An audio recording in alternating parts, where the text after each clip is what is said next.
Hello and welcome back to CinemaBurger, where I bring you movie reviews from a different perspective. Today we're here to talk about a somewhat controversial movie, not about the movie itself, but what the release of the movie has affected in terms of the movie industry and COVID and everything like that. Now I'm talking about the Christopher Nolan movie, Tenet. Now, Tenet was originally supposed to release in July of 2020, but just like many other big blockbusters, it got delayed and pushed back due to COVID-19. Now, the director, Christopher Nolan, still wanted it to be released in theaters instead of streaming because he felt the movie should be viewed in theaters. Now, eventually it did release in theaters in September of 2020, and they were hoping that that movie would save the movie industry from poor box office results and lack of attendance. Now, it didn't do very well at all, not because of the movie being bad, just because of the pandemic and everything going on. And since this was released by Warner Brothers, after the poor box office results of Tenet, Warner Brothers decided to release all of their 2021 movie releases the same day on HBO Max, their streaming service, as well as in theaters. Now, they started doing that with Wonder Woman 1984 on Christmas 2020. Now, this pissed off Christopher Nolan and a lot of the other movie industry because it hurt the theaters, but the studios still need to make money, of course. So that's where the controversy comes up. But let's talk about the movie itself, which isn't that controversial, but it's definitely a movie that makes you think. So, Tenet stars John David Washington as the protagonist. He doesn't really have a character name.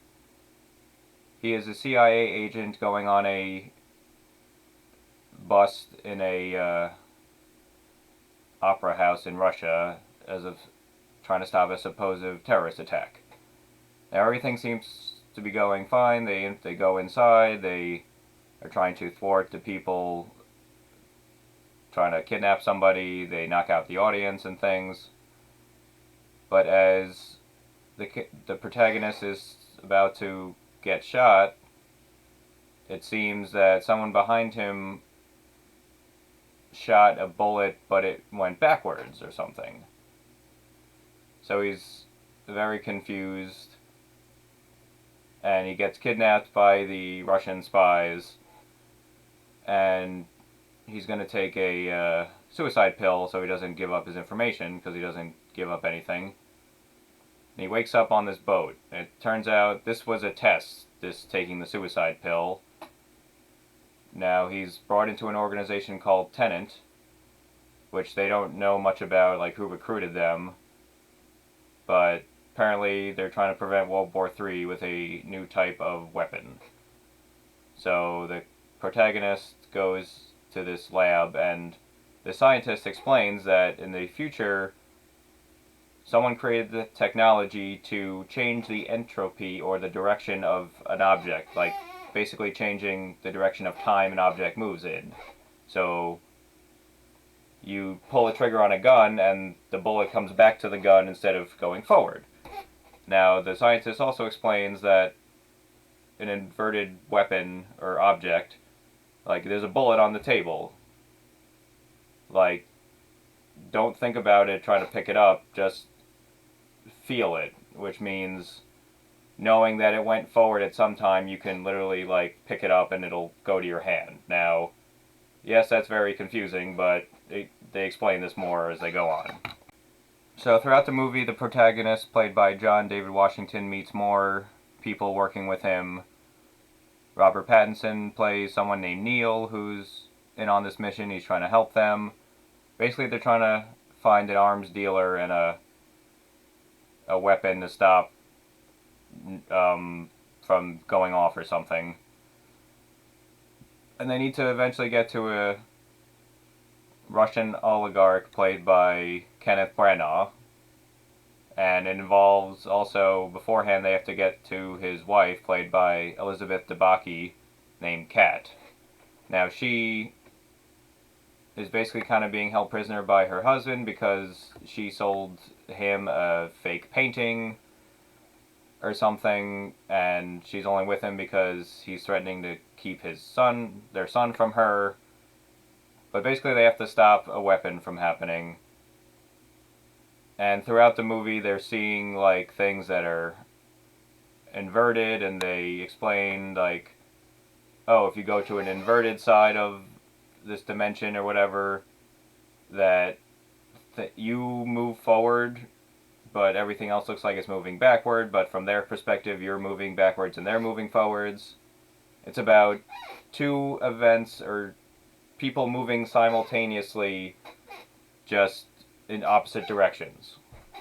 So they're trying to prevent Kenneth Branagh's character from getting this weapon and like starting a new war or something. And they basically explain that the future, due to global warming and climate change, they're trying to erase the past and try to rewrite the future so they don't die of global warming and things like that. Now, since Kenneth Branagh's character has cancer or something, he's helping them by setting off this weapon that will change the entropy of the whole world, destroying this timeline, but helping the future. Now, they've been able to send objects back in time for Kenneth Branagh to assemble.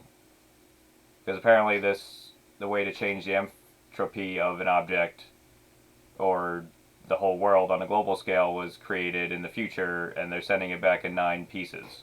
So Kenneth Branagh has been collecting these pieces. So at one point, they think they got the weapon, but part of this, there's a car chase on a highway, and they have to, there's objects moving inverted and things like that, so they think they're getting closer, but it turns out they're not, and there's this like area where they can go in and go to the opposite inversion of a place, and they can see people moving and talking backwards. Now, there's a scene when the main character, John David Washington, he first goes to the inverted side, and they give him a gas tank because you would be breathing inverted air, so you need your irregular air to breathe normally. So does that mean also, if you pee, does it go back into you when you pee, and when you poop, does the poop go back into your body? That does raise a lot of questions that they don't get into, which I would like to see, though. They talk about like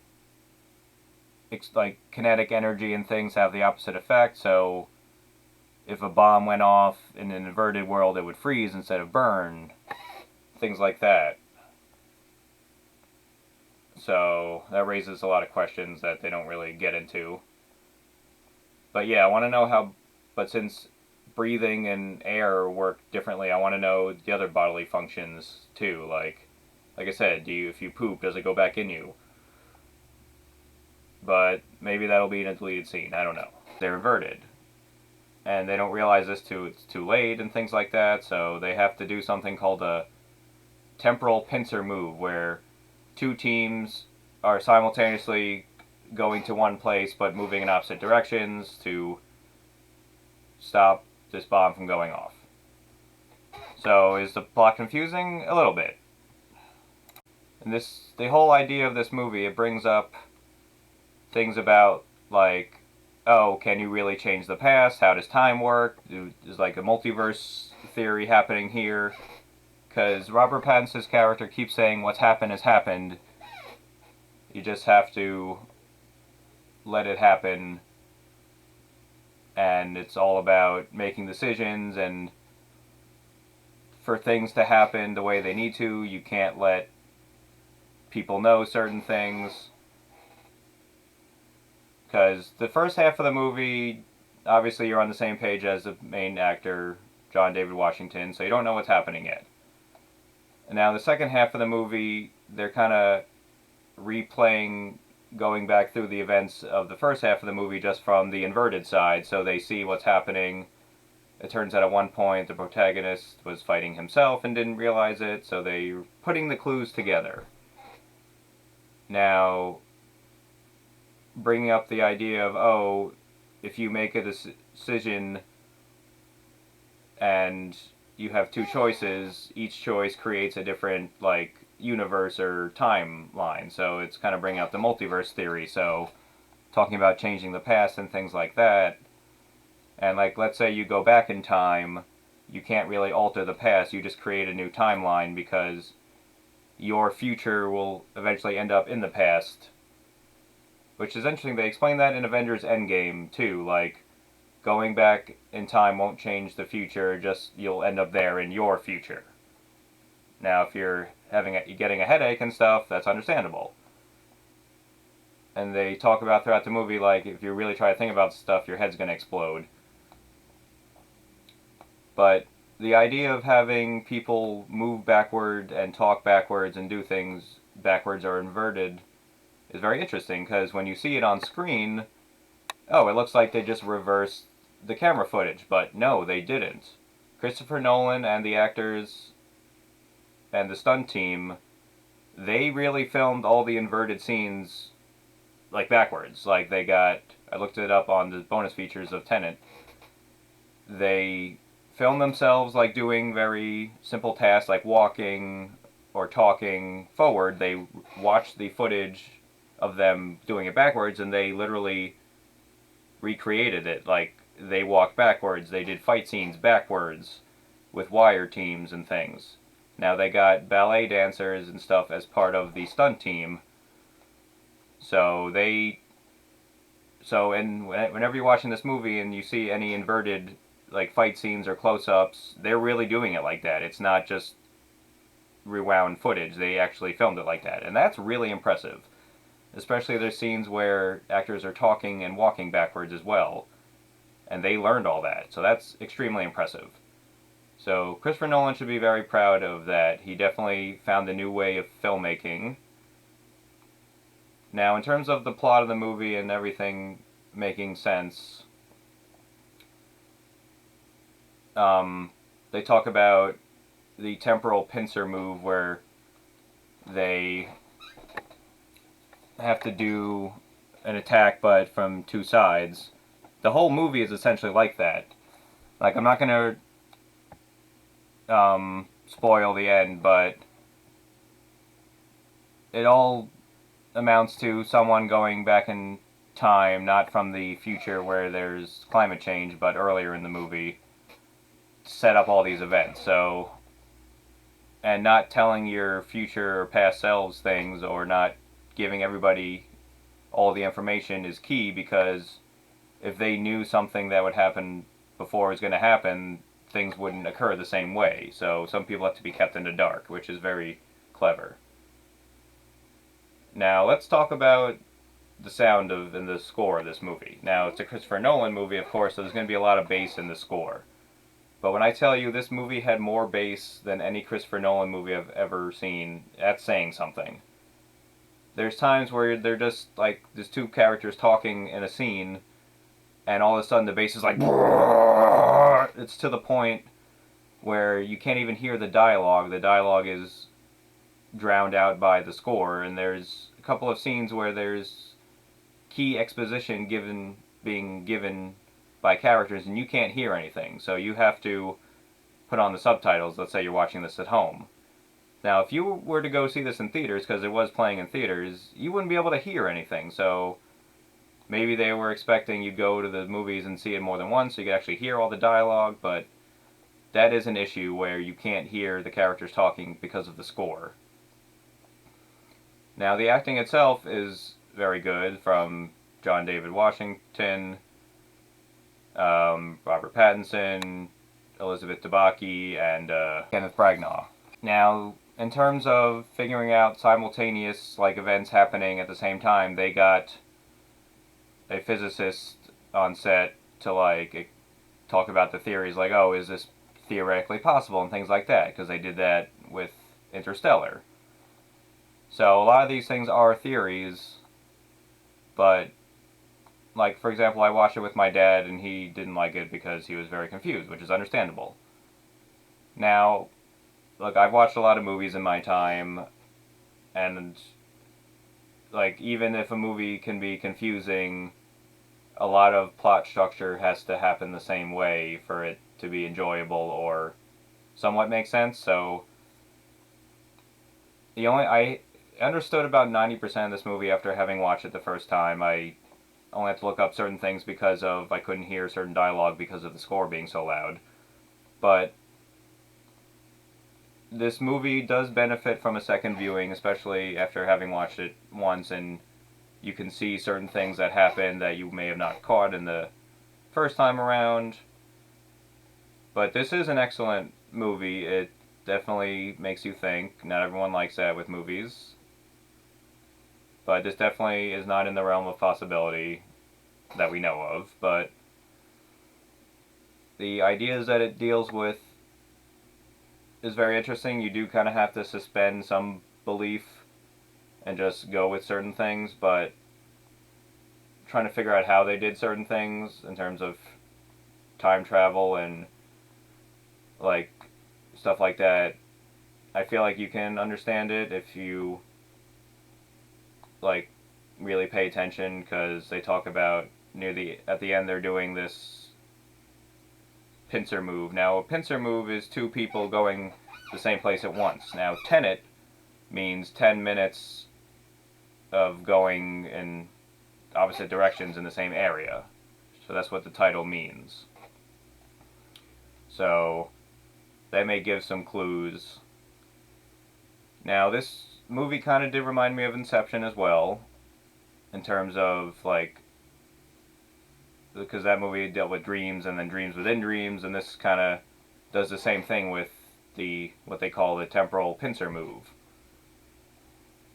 So once you realize like it's a bigger thing happening around a smaller thing, it may make a little more sense.